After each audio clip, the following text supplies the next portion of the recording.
அனைவருக்குமே வணக்கம். சற்று முன் கிடைத்திருக்கக்கூடிய ஒரு மிக மிக முக்கியமான செய்தி ஒன்று வெளியாகி உள்ளது. சற்று முன் செந்தில் பாலாஜி 4 லட்சம் கோடிக்கு மேலே பார்த்தீங்கன்னா ஊழல். கதையை முடித்த அமலாக்கத்துறை இது மாதிரி செய்திகள் வெளியாகிருக்கு. ஏற்கனவே பார்த்தீங்கன்னா திமுக தொடர்ந்து 10 வருட காலமாகவே பார்த்தீங்கன்னா ஆட்சியில் இருக்கு இல்லையா. திமுக ஆட்சிக்கு வந்ததுலேருந்தே 2021 2023 பார்த்தீங்கன்னா செய்த ஊழல் தான் பார்த்தீங்கன்னா இப்போ பட்டியலிட்டு செய்யக்கூடிய சம்பவம் தான் பார்த்தீங்கன்னா செந்தில் பாலாஜி அவர்கள் வரலாற்றிலேயே முதல் முறையாக பார்த்தீங்கன்னா இத்தனை ஆயிரம் கோடி ஊழல் பார்த்தீங்கன்னா செஞ்சுருக்காரு.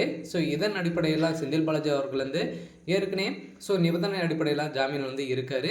இதை தொடர்ந்து பார்த்தீங்கன்னா இப்போ அமலாக்கத்துறை அவருடைய ஒட்டுமொத்த கதையை முடியக்கூடிய அளவிற்கு தான் பார்த்தீங்கன்னா இப்போ அமலாக்கத்துறை அதிரடியாக இவருக்கு சம்மந்தப்பட்ட அனைத்து இடங்களிலும் இவர் சொத்துக்கள் அனைத்தையுமே முடக்கி இவருடைய ஒட்டுமொத்த கதையை முடியக்கூடிய அளவிற்கு தான் இப்போ செந்தில் பாலாஜி அவர்கள் பார்த்தீங்கன்னா களத்தில் இறங்கி ஏற்கனவே அண்ணாமலை அவர்கள் சொல்லியிருந்தார் இல்லையா, செந்தில் பாலாஜியுடைய கதை ஒட்டுமொத்தமாக முடிக்கணும் அப்படின்ற மாதிரி பேசிய நிலையில் ஏற்கனவே செந்தில் பாலாஜி அவர்களுக்கும் அண்ணாமலை இடையே பார்த்தீங்கன்னா நிறைய மோதல்கள் ஏற்பட்டது.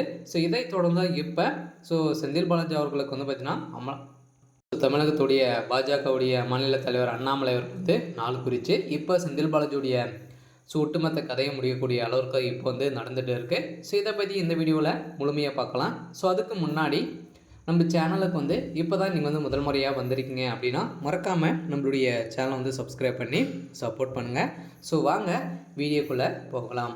செந்தில் பாலாஜி அவர்கள் பார்த்தீங்கன்னா சட்டத்துக்கு விரோதமான பண பரிமாற்ற வழக்குகளும் ஏற்கனவே அதிமுக இருக்கும் பார்த்தீங்கன்னா போக்குவரத்துறை அமைச்சராக இருந்தார் இல்லையா. அப்பவும் நீங்கள் பார்த்தீங்கன்னா வேலை வாங்கி தருவதாக நிறைய ஊழல்கள் செஞ்சுருக்காரு அப்படின்ற மாதிரி தான் 1.5 வருட காலமாகவே பார்த்தீங்கன்னா புழல் சிறையில் இருந்தார் இல்லையா. இதை தொடர்ந்து பார்த்தீங்கன்னா இப்போ திமுகவில் நடக்கக்கூடிய சம்பவங்களை பார்த்தோம் அப்படின்னா இப்போ பார்த்தீங்கன்னா ஆதவ் அர்ஜுனா அவர்கள் விசிகால் திமுகவை நேரடியாக விமர்சித்து இவர் பார்த்தீங்கன்னா 6 மாத காலங்களுக்கு பார்த்தீங்கன்னா கட்சியிலிருந்து நீக்கியிருக்காங்க. இதை தொடர்ந்து தான் திடீர்னு பார்த்தீங்கன்னா ஆதவ் அர்ஜுனா அவர்கள் பார்த்தீங்கன்னா இப்போ அண்ணாமலை சேர்ந்து இருவருமே செய்யக்கூடிய சம்பவங்களை தான் இப்போ செந்தில் பாலாஜியுடைய வரலாற்றையே ஒட்டுமொத்தமாக முடியக்கூடிய அளவுக்கு தான் இப்போ பார்த்தீங்கன்னா பல ஆயிரம் கோடி ஊழல் செஞ்சுருக்காரு.